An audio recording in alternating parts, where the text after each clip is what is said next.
Good morning students, welcome to the online class of target defence academy. और आज DNA daily news analysis में हम आज का दिन है 27 फरवरी। इसकी टॉप 10 करंट अफेयर्स आपके सामने लेके आए हैं। ठीक है, आगे बढ़ने से पहले अगर आप इस चैनल पे पहली बार आए हैं, नए हैं, तो आप हमारे टेलीग्राम चैनल को ज्वाइन करना मत भूलिए, क्योंकि जो भी कंटेंट हम आपको यहाँ पे दे रहे हैं इसकी क्विज आपको टेलीग्राम पे मिलेगी। और अगर आपने हमारा यूट्यूब चैनल लाइक नहीं किया है, शेयर नहीं किया है, तो जल्दी से जल्दी लाइक और शेयर कर दीजिए और सब्सक्राइब भी कर दीजिए, ताकि इस तरह के वीडियोस आपको लगातार मिलते रहें। बच्चों, अगर आज बात करते हैं, आज है 27 फेब और आज बहुत कुछ खास नहीं हुआ है, बट फिर भी जो भी इंपॉर्टेंट चीज़ें हैं हम आपके साथ डिस्कस करते हैं। जैसे कि सबसे पहली चीज़ जो हमारे पास है यहाँ पर, कि आपका पहला क्वेश्चन जो है दैट इज नक्शा। ठीक है, एक स्कीम है गवर्नमेंट ऑफ इंडिया की, इस स्कीम का नाम है नक्शा। तो नक्शे के नाम से ही आप समझ में आ रहे हैं कि डिजाइनिंग और इन सब पर्पज से रिलेट करती है। ये एक सिटी सर्वे है। तो ये स्कीम किस मिनिस्ट्री ने लॉन्च किया है? ठीक है, तो ministry of mines, ministry of labour, ministry of union rural, sorry ये होगा आपका union rural ministry, finance ministry. चार ऑप्शन है बेटा। देखिए सिंपल सा है, अगर आप थोड़ा सा भी कॉमन सेंस इस्तेमाल करते हैं तो नक्शा नक्शा डिजाइनिंग के लिए यूज होता है। डिजाइनिंग कहाँ होती है? रूरल और अर्बन एरियाज में होती है। तो यहाँ पर एक ही मिनिस्ट्री आपको दिख रही है जो इससे रिलेट करती है, तो आप इसका सीधा सा आंसर क्या लगा सकते हैं? सी। ठीक है, चलिए इसके बारे में थोड़ा सा बेसिक जान लेते हैं। ठीक है, नक्शा का जो फुल फॉर्म है national geo spatial knowledge base land survey of urban habitation, ये इसका फुल फॉर्म है, इसे याद रखिएगा। ठीक है, इसे मिनिस्ट्री ऑफ रूरल डेवलपमेंट ने लॉन्च किया है। और बेसिकली इसका एम क्या है? Map of towns and city को प्रिपेयर करना डिजिटल फॉर्म में, क्योंकि आज अगर हम देख रहे हैं तो स्मार्ट सिटी का कॉन्सेप्ट आ चुका है और इंडिया की हर सिटी को स्मार्ट बनाने के लिए डिजिटलाइजेशन बहुत ज़रूरी है। तो ये डिजिटल इंडिया का जो प्रोग्राम है उसके तहत सारे मैप को ऑनलाइन लाने का ये प्रोसेस है, ताकि हर चीज़ को हमें एकदम माइन्यूट से माइन्यूट इंफॉर्मेशन हमारे पास आ जाए। तो इसे ध्यान रखिएगा। चलिए नेक्स्ट क्वेश्चन की तरफ चलते हैं। ये बहुत ही इंपॉर्टेंट क्वेश्चन है, क्योंकि अभी जर्मनी में इलेक्शन हुए, और इस जर्मनी के इलेक्शन में बहुत सारी चीज़ें हुई और उसी के दौरान जर्मनी के एक नए चांसलर अपॉइंट हो गए। तो जर्मनी के जो नए चांसलर हैं उनका नाम क्या है? ठीक है, तो देखिए चार ऑप्शन है: Konrad एडिन्योर, ल्यूडिंग एरहेड, Frederick MERS, Willie braids.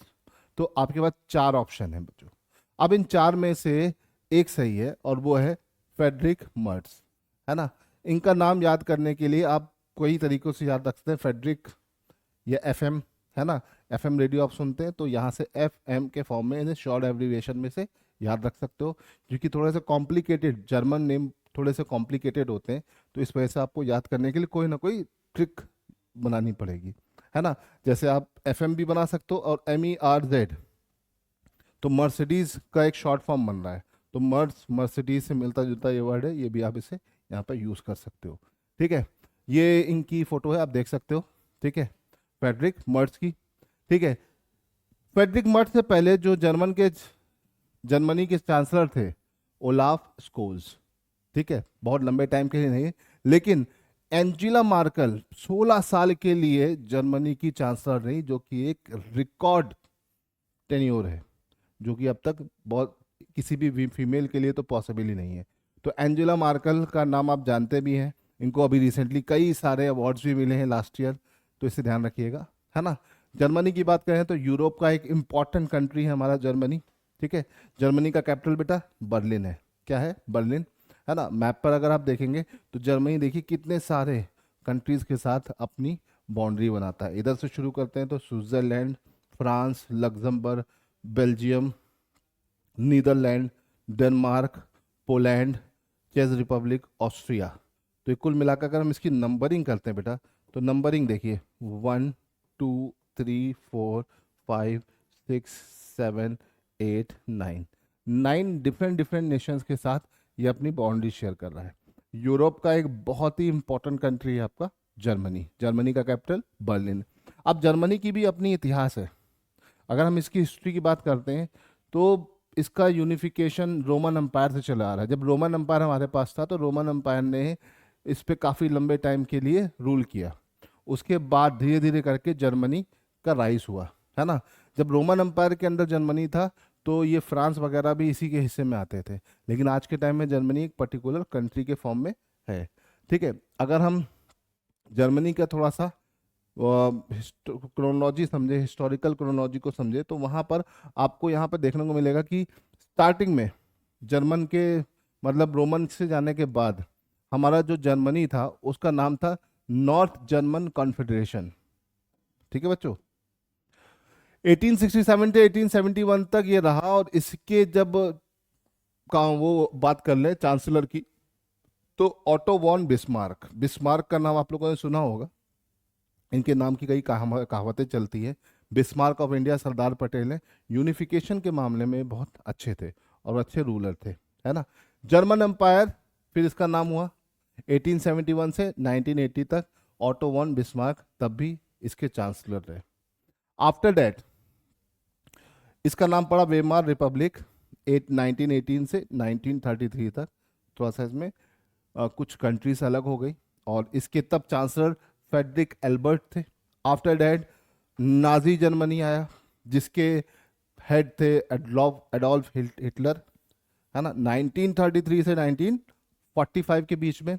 After that federal Republic of Germany आया जो कि अभी चल रहा है। फेडरल रिपब्लिक ऑफ जर्मनी का ही ऑर्डर चल रहा है। और इस फेडरल रिपब्लिक ऑफ जर्मनी के जो पहले चांसलर थे वो थे कॉनराड एडिन्योर। इसे ध्यान रखिएगा।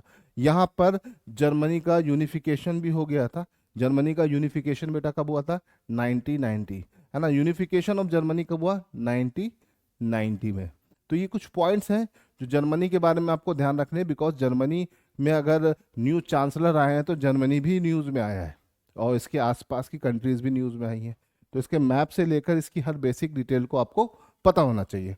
चलिए अब अगले क्वेश्चन की तरफ आते हैं। आसान सा स्पोर्ट्स से रिलेटेड क्वेश्चन है। Which state is the winner of Indian super league? ठीक है, जिससे दो तरह के क्वेश्चन बेटा पुट हो सकते हैं। Indian super league is associated with which sport? तो आंसर होगा फुटबॉल, है ना। और इसमें इस बार कौन जीता? इस बार मोहन बागान सुपर जायंट यहां पर फिर से जीत गए। ठीक है, मोहन बागान सुपर जायंट इस टूर्नामेंट को फिर से जीत गए। याद रखिएगा ये फुटबॉल की टीम है, फुटबॉल का टूर्नामेंट है। ठीक है, आप देख सकते हैं मोहन बागान हमेशा अपने फुटबॉल प्लेयर्स के लिए मशहूर रहा है। ठीक है, और अगर हम सुपर जायंट की बात करें, सॉरी लीग की बात करें, तो 2013 में शुरू हुआ। इसमें नंबर ऑफ क्लब्स या कितनी टीम्स खेलती हैं, इंडिया की 13 डिफरेंट डिफरेंट टीम्स खेलती हैं। इसके अलावा अगर हम डोमेस्टिक लेवल पे देखें तो एक सुपर कप फुटबॉल से रिलेटेड है और एक है दूरंत कप। दूरंत कप तो बहुत ही पुराना और एशिया का सबसे one of the oldest football tournament है। आपके पेपरों में कई बार क्वेश्चन आ चुका है दूरंत कप इज रिलेटेड टू, तो बेटा याद रखिएगा फुटबॉल, फुटबॉल नाम भूलिएगा नहीं। ठीक है, ये हर साल होता है दूरंत कप और ये one of the oldest tournament है दुनिया का और एशिया का भी, है ना। और 1888 से ये चल रहा है। इसमें 20 डिफरेंट डिफरेंट टीम्स इसमें पार्टिसिपेट करती है। नेशनल लेवल का टूर्नामेंट नहीं है, इंटरनेशनल है। इसमें देशों की टीमें पार्टिसिपेट करती है, इसे ध्यान रखिएगा। ठीक है, चलिए यहां से आगे बढ़ते हैं। क्वेश्चन नंबर 4 की तरफ चलते हैं बेटा। Question number 4, who is the fastest player to reach 14,000 run in ODI? तो ये बताने की जरूरत नहीं है, ये तो सबको बच्चे बच्चे को पता है ना। लेकिन इससे एक दूसरा क्वेश्चन जो पुट हो सकता है वो सिंपल सा क्वेश्चन है कि 14,000 रन क्रॉस करने वाले अभी तक दुनिया में कितने बल्लेबाज हैं हमारे पास? How many batsman cross 14,000 run? तो ऑप्शन है 2, 3, 4, 5। तो अब यहां पर आप फंस सकते हैं। ठीक है, दो तरह के क्वेश्चन होते हैं। पेपर में सिंपल सा आया तो ये वाला आ जाएगा, है ना। आप इनको जानते हैं, किंग कोहली, कोहली के नाम ये रिकॉर्ड है ना। तो आंसर क्या हो जाएगा? कोहली। लेकिन कोहली के अलावा 14,000 रन क्रॉस करने वाले और कौन कौन लोग हैं, ये भी बहुत इंपॉर्टेंट पॉइंट है ना। सचिन के तो 18,000 रन है, कोहली दूसरे नंबर पे आ गए हैं 14,000 क्रॉस करके। लेकिन इसके अलावा विराट कोहली के अलावा एक प्लेयर हमारे पास और है। अभी दुनिया में सिर्फ ऐसे 3 ही प्लेयर्स हैं जिन्होंने ये कारनामा करके दिखाया है। इसमें एक कोहली है, एक सचिन है, और तीसरा कौन है? कुमार संगकारा, श्रीलंकन प्लेयर है और अपनी धमाकेदार बल्लेबाजी के लिए जाने जाते हैं, विकेट कीपर बैट्समैन है। ठीक है, फिलहाल उन्होंने रिटायरमेंट दे रखा है। ठीक, यहाँ पर अगर हम बात करें बेटा, देखो कोहली सबसे फास्टेस्ट रहे हैं, है ना। पाकिस्तान के खिलाफ जो दुबई में अभी चैंपियंस टूर्नामेंट हुआ, उसमें ये मैच के दौरान इन्होंने इस रिकॉर्ड को बनाया। ठीक है, सचिन तेंदुलकर के नाम 18,426 रन का रिकॉर्ड है, रिटायर हो चुके हैं। कोहली इस रिकॉर्ड को तोड़ने में जस्ट पीछे हैं, बहुत थोड़ा ज़्यादा नहीं है। दूसरे नंबर पे आपके कुमार संगकारा है 14,234, और कोहली अभी रनिंग में चल रहे हैं। ये दोनों ऊपर वाले रिटायर हो चुके हैं, तो आई होप कि विराट कोहली इस रिकॉर्ड को भी तोड़ दें। ठीक है, चलिए आगे बढ़ते हैं। एक सिंपल सा ऑर्बिचरी बेस्ड क्वेश्चन है ये। ऑर्बिचरी मतलब जब किसी व्यक्ति का निधन हो जाता है तो उससे रिलेटेड ये क्वेश्चन पुट होता है आपके पेपर में, है ना। मध्यर राउत, मध्यर राउत जो है अभी रिसेंटली इनका निधन हो गया, recently pass away. He was related to which field, ये किस क्षेत्र से संबंधित है? He was a politician, administrative service officer, social reformer और related to art and culture. तो यहाँ पर मायाधर राउत की बेटा बात करते हैं तो ये आर्ट एंड कल्चर से, कला और संस्कृति से संबंधित है। ठीक है, क्लासिकल फॉर्म ऑफ डांसिंग में ये उड़ीसी डांस के लिए बहुत फेमस है ना, याद रखिएगा। एक क्लासिकल डांसर, कोरियोग्राफर और एक गुरु है, याद रखिएगा। और ये उड़ीसा, कटक से बिलोंग करते हैं। एक टाइम था ये उड़ीसा वगैरह सब बंगाल के अंदर आता था, ब्रिटिश प्रोविंस थी अलग से, इसे ध्यान रखिएगा। ठीक है, चलिए यहाँ से आगे बढ़ते हैं। ठीक, एट विच प्लेस सरस आजीविका मेला 2025 इनॉर्गरेटेड? सरस आजीविका मेला 2025 का कहाँ पर ऑर्गेनाइज हुआ? तो हमारे पास यहाँ पे 4 ऑप्शन है, भोपाल, नोएडा, जयपुर, गुरुग्राम। तो बेटा ये जो मेला है, आजीविका मतलब एम्प्लॉयमेंट के लिए होता है ना। तो ये मेला आपका कहाँ हुआ? यूपी में, नोएडा में, याद रखिएगा। ठीक, और योगी आदित्यनाथ जी ने इसको चालू कराया, इनॉर्गेट किया। ठीक है, ministry of rural development in the collaboration of national institute of rural development and Panchayati Raj, ठीक है, इस मेले को ऑर्गेनाइज किया गया। ये इसका 5th एडिशन था, नोएडा यूपी में ये ऑर्गेनाइज किया गया, है ना। और ये अभी चल रहा है 21 फरवरी से 10 मार्च के बीच में ये ऑर्गेनाइज किया जाएगा। इसका मेन ऑब्जेक्टिव है craft and art of rural India को बढ़ावा देना। जो भी रूरल एरियाज में डिफरेंट टाइप्स ऑफ क्राफ्ट्स और आर्ट्स या डिफरेंट जो हमारे बोल सकते हैं कि क्राफ्ट्स हैं, उनको बाहर लेके आना और उनको इंटरनेशनल लेवल पे फेमस बनाना ही इसका मेन मोटिव है। ठीक है, याद रखिएगा। आगे बढ़ते हैं अगले क्वेश्चन की तरफ। अच्छा क्वेश्चन है, which airport recently won the best security award, है ना। किस एयरपोर्ट को बेस्ट सिक्योरिटी अवार्ड, एयरपोर्ट का अवार्ड मिला है? ठीक है, हाल में ही किस हवाई अड्डे को सर्वश्रेष्ठ सुरक्षा पुरस्कार मिला? तो वहां पर 4 ऑप्शन है, VD Savarkar airport, Indira Gandhi airport, Manohar Parrikar airport, Subhash Chandra Bose airport. ये सब आपके इंटरनेशनल एयरपोर्ट्स हैं। तो पहले जान लेते हैं कौन सा एयरपोर्ट कहाँ पर है।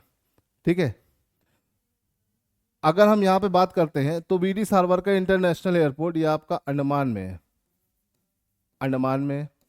इंदिरा गांधी इंटरनेशनल एयरपोर्ट की बेटा हम बात करते हैं तो ये आपका कहाँ है? न्यू दिल्ली, है ना। ये इंडिया का बड़े और बिजिएस्ट एयरपोर्ट में आता है। मनोहर पर्रिकर इंटरनेशनल एयरपोर्ट बेटा कहाँ है? गोवा। सुभाष चंद्र इंटरनेशनल एयरपोर्ट आपका दमदम एयरपोर्ट था, बंगाल में पड़ता है। पुराना नाम दमदम था, अब सुभाष चंद्र बोस हो गया है। तो यहाँ पर अगर हम बात करते हैं तो इस क्वेश्चन का आंसर है मनोहर पर्रिकर इंटरनेशनल एयरपोर्ट, है ना। इसको ये अवार्ड दिया गया है। ठीक है, इसे ध्यान रखिएगा।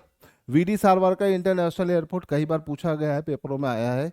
ये कहाँ पे पड़ता है? तो ये आपका अंडमान निकोबार में, अंडमान में पड़ता है, ठीक है। अंडमान निकोबार भी आंसर होता है। अंडमान निकोबार में कहा, ये अंडमान निकोबार के कैपिटल पोर्ट ब्लेयर के पास पड़ता है ना, सदर्न अंडमान में। कहाँ पर बेटा? सदर्न अंडमान में, ठीक है, इसे ध्यान रखिएगा।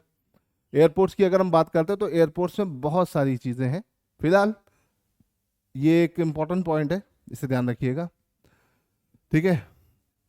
ये मुंबई में ये अवार्ड सेरेमनी हुई। About Manohar Parrikar international airport की अगर हम बात करें तो गोवा में है। कब इस्टेब्लिश हुआ था? 2022 में, ठीक है। पहले इसका नाम था गोवा इंटरनेशनल एयरपोर्ट, ठीक है। और इसको मिला है सर्वश्रेष्ठ सुरक्षा पुरस्कार की गोल्डन ट्रॉफी, मतलब सिक्योरिटी के मामले में नंबर 1 है इंडिया पे, ठीक है, इसे ध्यान रखिएगा। चलिए नेक्स्ट क्वेश्चन की तरफ बढ़ते हैं बेटा। Who has been awarded honorary knighthood by Britain? Britain के द्वारा नाइटहुड की उपाधि अभी हाल फिलहाल में किसे दी गई? ये बहुत अच्छा इंपॉर्टेंट क्वेश्चन है, एग्जाम पॉइंट ऑफ व्यू से ये आपके लिए इंपॉर्टेंट है बच्चों, ठीक है। नाइटहुड की उपाधि ब्रिटेन ने अभी रिसेंटली किसको दी? ऑप्शन है गौतम अडानी, सुनील भारती मित्तल, मुकेश अंबानी, शिव नादर। तो देखिए यहाँ पर अगर देखा जाए तो आंसर है सुनील भारती मित्तल। सुनील भारती मित्तल जो है उनका एक्स्ट्राऑर्डिनरी कंट्रीब्यूशन जो रहा है उसकी वजह से ब्रिटेन ने इन्हें नाइटहुड का टाइटल दिया है। इनका जो ब्रिटेन और जो भी इनका एंटरप्रेन्योरशिप है, इसकी डिफरेंट टाइप्स ऑफ जो इनकी स्किल्स है, उस स्किल्स के लिए इनको ये दिया गया है। इन्होंने बहुत लंबा चौड़ा अपना इनका बैकग्राउंड रहा है, ठीक है। सुनील भारती मित्तल को आप देख सकते हैं, ठीक है। भारतीय एंटरप्राइजेस के ये फाउंडर हैं, ठीक है। इन्हें भारत सरकार ने पद्म भूषण अवार्ड 2007 में दे रखा है, ठीक है। इनको और भी बहुत सारे अवार्ड्स मिले हुए हैं, है ना। नाइट कमांडर का अवार्ड भी मिला हुआ है, ठीक है।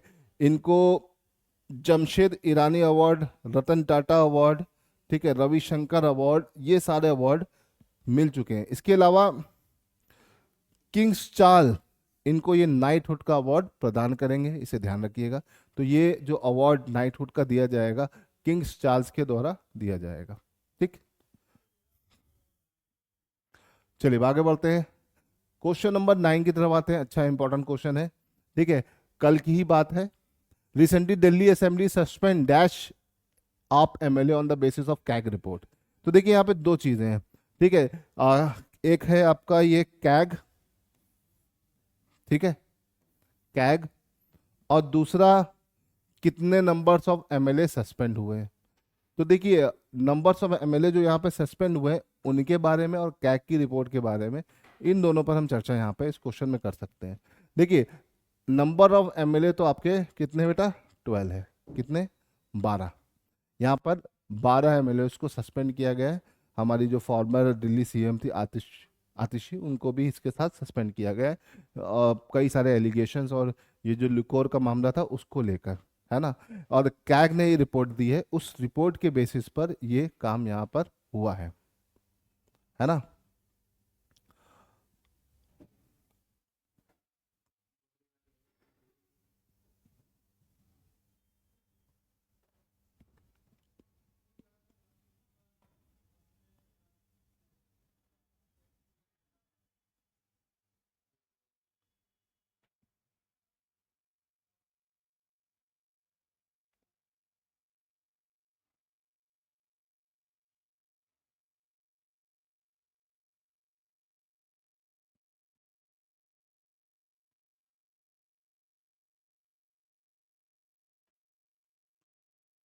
तो कैग की जो रिपोर्ट थी उस रिपोर्ट के आधार पर इनको सस्पेंड किया गया है। तो जानते हैं कैग के बारे में, है ना बेटा। कैग की अगर हम बात करें, CAG is a constitutional body, है ना। फुल फॉर्म है controller and auditor general of India, ठीक है। कैग एक आदमी होता है, एक ब्यूरोक्रेट, एक आईएएस ऑफिसर होता है।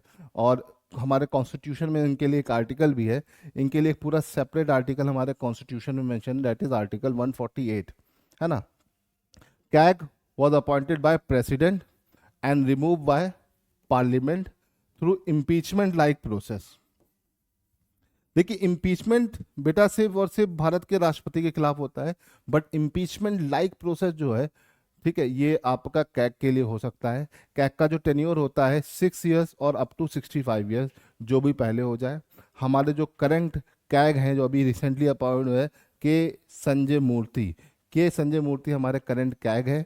और हमारे जो इंडिया के पहले कैग थे that is V Narahari Rao.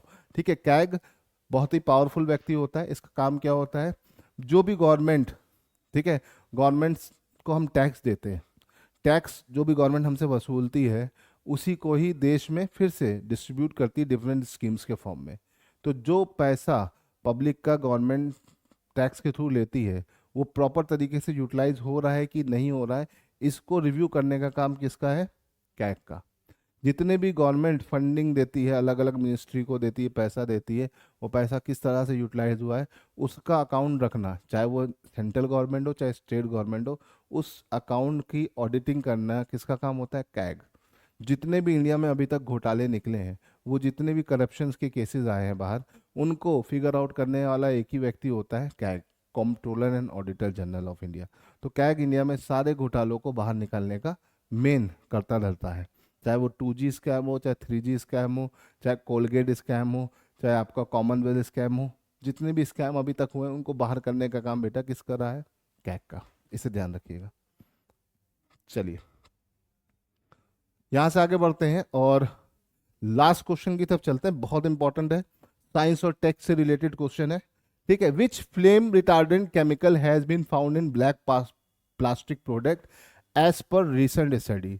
देखिए यहां पर पूछा जा रहा है कि ब्लैक प्लास्टिक जो प्रोडक्ट्स होते हैं उनमें कौन सा फ्लेम रिटार्डेंट केमिकल हाल फिलहाल में पाया जा रहा है जो कि हमारे लिए बहुत हार्मफुल है।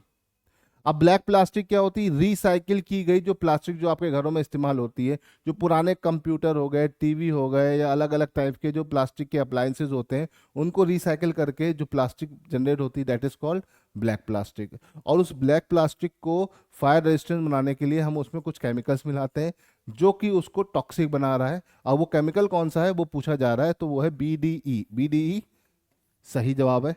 BDE की अगर हम बात करते हैं तो इसका पूरा नाम क्या है उसको देखते हैं। देखिए BDE जो है आपका डेका ब्रोमाइड फिनाइल ईथर, ये इसका फुल फॉर्म है ना। और ये जो केमिकल होता है इसका फुल फॉर्म BDE 209। ये बहुत ही हार्मफुल होता है। ठीक है, जो भी रिसाइकिल वेस्ट होते हैं प्लास्टिक के, ठीक है, उनमें जब हम ये फ्लेम मिलाते हैं, फ्लेम रिटार्डेंट मिलाते हैं, ठीक है, तो वो फ्लेम रिटार्डेंट मिलने के बाद एक टॉक्सिक मटेरियल जनरेट कर देता है। तो ये आज के टाइम में बड़ा हार्मफुल है हमारे लिए। तो ब्लैक प्लास्टिक तो ठीक है, लेकिन उसको फायर रेजिस्टेंस बनाने के लिए हम जो उसमें केमिकल मिला रहे हैं वो अगर हम एक लिमिट से थोड़ा सा ज़्यादा मिला देते हैं तो वो हमारे लिए एक जहर हो जाता है। तो ये बहुत इंपॉर्टेंट है। ठीक है, नाम याद रखिएगा, डेका ब्रोमाइड फिनाइल ईथर। ठीक है, Deka bromide phenyl ether, in short BDE 209 इसका फुल फॉर्म है, इसे ध्यान रखिएगा। ठीक है, और काफ़ी इंपॉर्टेंट साइंस टेक का क्वेश्चन है, ब्लैक प्लास्टिक क्या होता है इसके बारे में मैं आपको डिटेल में एक वीडियो बना के समझाऊंगा अभी। ठीक है, चलिए फिलहाल बच्चों आज के लिए इतना रहने देते हैं। जय हिंद, मिलते हैं अगले क्लास में।